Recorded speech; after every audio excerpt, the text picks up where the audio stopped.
please tell us, what is music for you? What is music for me? That's a hard question.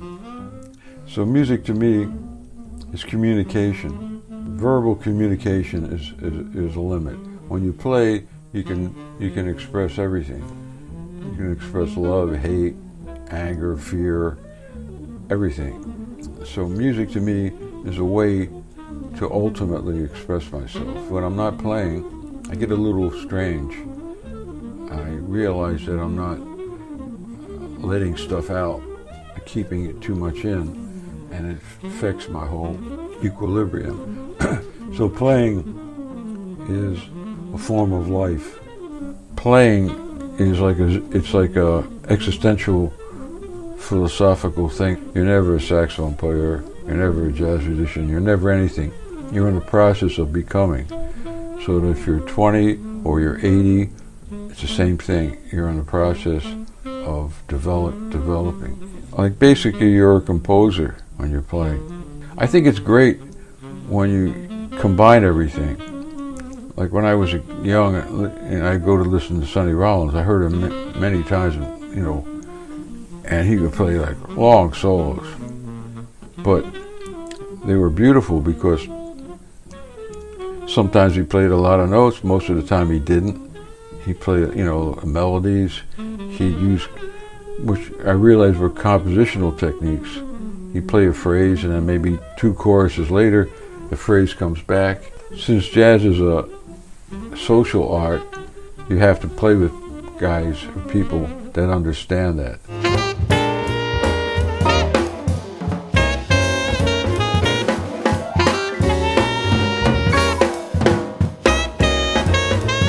That's another thing to talk about, communication. So I remember playing with Elvin years ago, and he'd be like, he was so intense, and I was not, really up to his ability, but I did my best. And sometimes I get really soft. He checks it out. He doesn't, he's communicating. Communication on the bandstand, communication to the audience. I remember playing at Birdland a few years ago.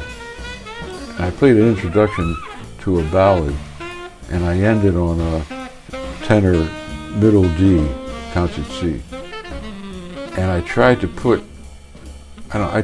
so much information in that one note. I could feel the audience coming into my note. The audience became a part of the note. Bring the audience into what you're doing and become one with the audience is a beautiful thing, and it doesn't happen that often. But when you can do it in a pure way, like people play like stupid things, they hold a high note or they do some crazy shit, the audience goes crazy. That's not what I'm talking about. I'm talking about feeling the spiritual relationship to the audience.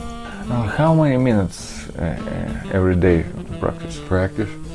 I don't practice that much. What I try to do, I try to practice the flute because it's more difficult in a lot of ways than the saxophone. I like to practice the flute and play the saxophone. I have a drum set and a bass, and guys come over and play.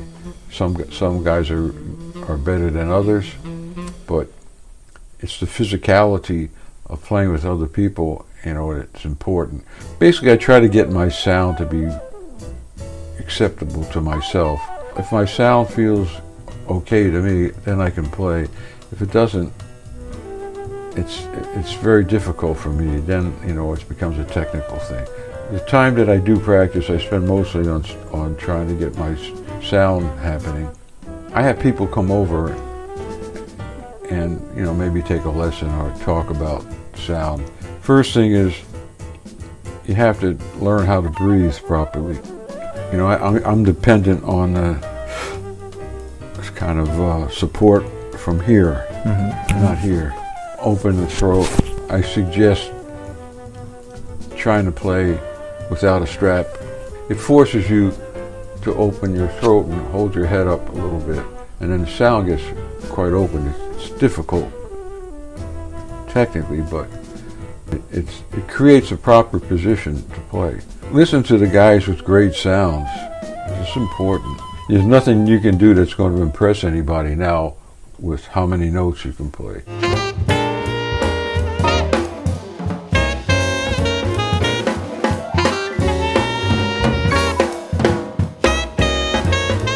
You were asking about difference between European and American saxophone players. I don't know if there's much of a difference now. The music has changed. There are a lot of European elements in the music now, and which I'm not always excited about.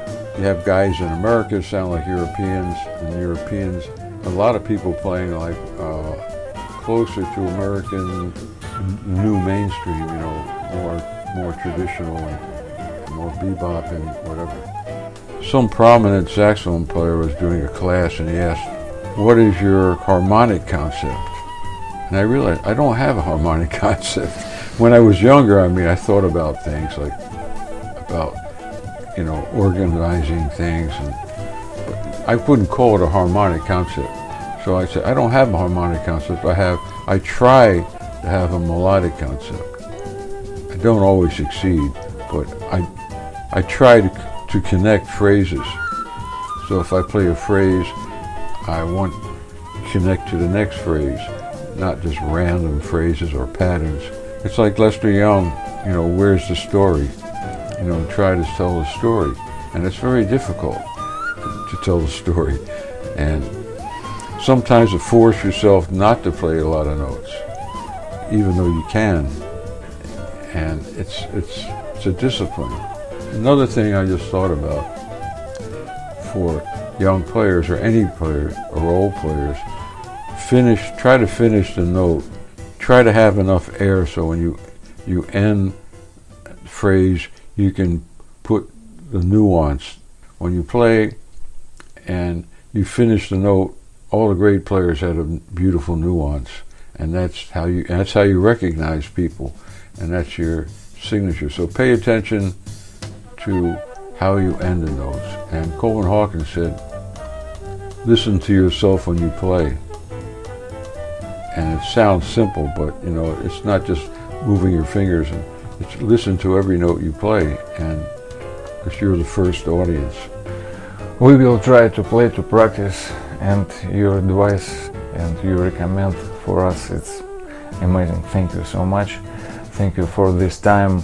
Oh, it's my pleasure. Always a pleasure to see you, Sergey, and give my regards to all the guys over there and in your country.